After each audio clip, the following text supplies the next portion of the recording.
여러분, 오늘 미국 경제사에서 전례 없는 사법 쿠데타급 사건이 터졌습니다.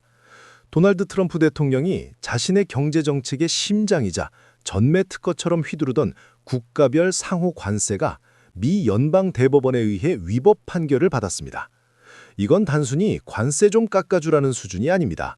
대통령이 가진 무소불위의 경제적 권력에 대법원이 정면으로 당신은 왕이 아니다 라고 선언하며 브레이크를 밟아버린 겁니다. 지금 전 세계 무역시장은 패닉과 환희가 교차하고 있습니다. 트럼프는 그동안 상대국이 우리에게 매기는 만큼 똑같이 되갚아주겠다는 이른바 눈에는 눈, 이에는 이 전략으로 동맹국과 적대국을 가리지 않고 관세 폭탄을 투하해왔죠. 하지만 대법원은 이 행위가 미국 헌법의 근간을 흔드는 권한 남용이라고 결론지었습니다. 미국의 저명한 헌법학자들은 이번 판결을 두고 제왕적 대통령제의 종말이라 부르기도 하고, 반대로 트럼프 지지자들은 사법부가 미국의 경제 안보를 팔아넘겼다며 격렬하게 분노하고 있습니다. 결론부터 말씀드리자면 이 판결로 인해 트럼프 행정부가 이미 걷어들인 수천억 달러의 관세는 불법 수익이 될 위기에 처했고, 수많은 글로벌 기업들이 내 돈 돌려달라며 백악관을 상대로 줄 소송을 준비하고 있습니다. 오늘 우리는 이 판결이 왜 나왔는지, 그리고 이 판결이 우리 지갑과 한국 기업들에게 어떤 역대급 폭풍을 몰고 올지 아주 깊숙이 파헤쳐 보겠습니다.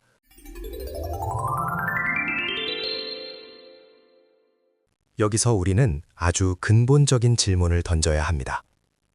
아니, 지난 몇 년 동안 잘만 때리던 관세가 왜 갑자기 지금 와서 위법이 된 걸까? 라는 의문이죠. 트럼프가 바보도 아니고 분명히 법적 근거를 가지고 관세를 매겼을 텐데 말입니다. 실제로 트럼프가 휘둘렀던 마법의 지팡이는 국가긴급경제권한법이라는 법이었습니다. 이 법은 국가 비상사태가 발생했을 때 대통령에게 강력한 경제적 제재 권한을 부여합니다.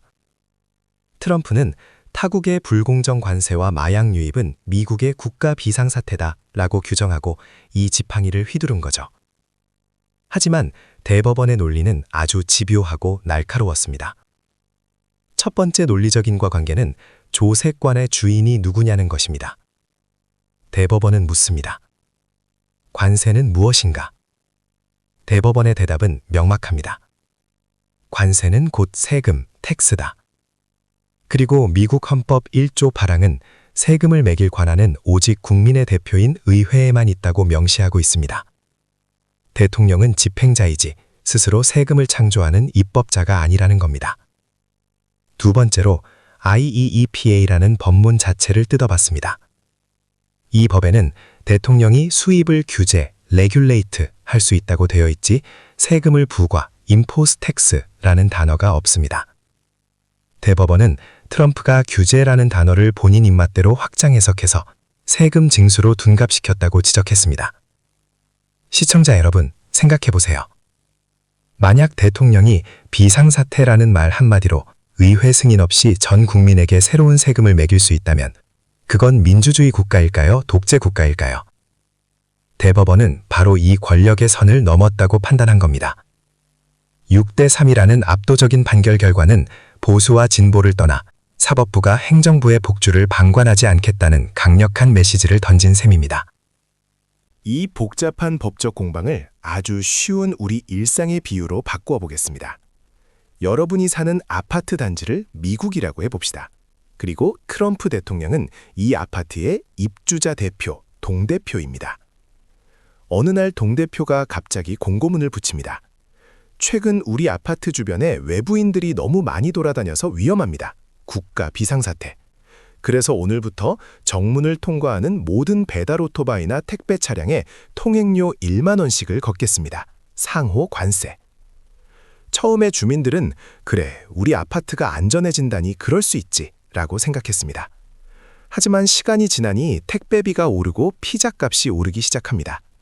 참다 못한 주민들과 택배기사들이 아파트 규약집, 헌법을 들춰봅니다. 그랬더니 규약집에는 동대표는 외부인 출입을 제한하거나 보안 요원을 늘릴 순 있다. 규제 권한이라고만 되어 있지 동대표가 직접 입주민이나 방문객에게 돈을 거둘 수 있다. 징세 권한이 내용은 눈을 씻고 봐도 없는 겁니다. 결국 법원에 소송을 걸었고 판사가 이렇게 말한 겁니다. 동 대표님, 보안이 걱정되면 CCTV로 더 달거나 경비원을 늘리세요. 그건 당신 권한입니다. 하지만 사람들에게 돈을 직접 걷는 건 입주민 전체 회의, 의회에서 결정할 일이지 당신이 마음대로 정할 게 아닙니다. 지금까지 거둔 돈 다 돌려주세요. 자, 이제 그림이 그려지시나요? 여기서 통행료가 바로 관세이고 입주민 전체 회의가 의회입니다.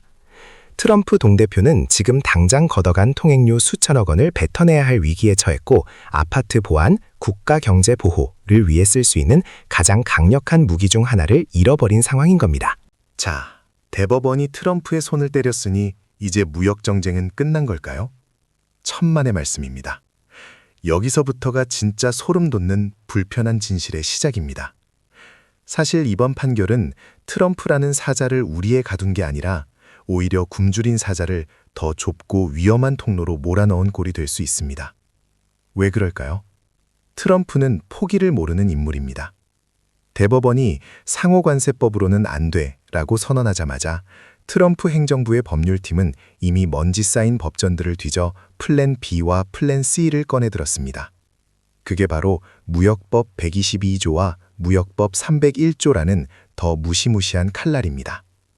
무역법 122조는 국제수지 위기 시에 대통령이 150일 동안은 의회 허락 없이도 최대 15%의 관세를 즉각 매길 수 있게 허용합니다. 대법원 판결이 영구적인 세금은 안 된다고 했으니 트럼프는 이제 150일짜리 단기 폭탄을 계속해서 돌려막기식으로 던질 가능성이 큽니다. 더 심각한 건 우리 한국 기업들입니다.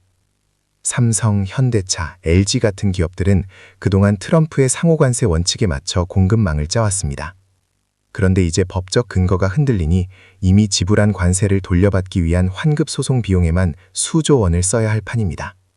게다가 트럼프가 보복 심리로 더 까다로운 세이프가드, 긴급 수입 제한 조치를 발동한다면 그건 단순한 관세보다 훨씬 더 치명적인 수입 금지 수준의 타격이 될 겁니다. 결국 이번 판결은 시장에 안정을 준 게 아니라 예측 불가능한 법적 지옥을 선물한 셈입니다.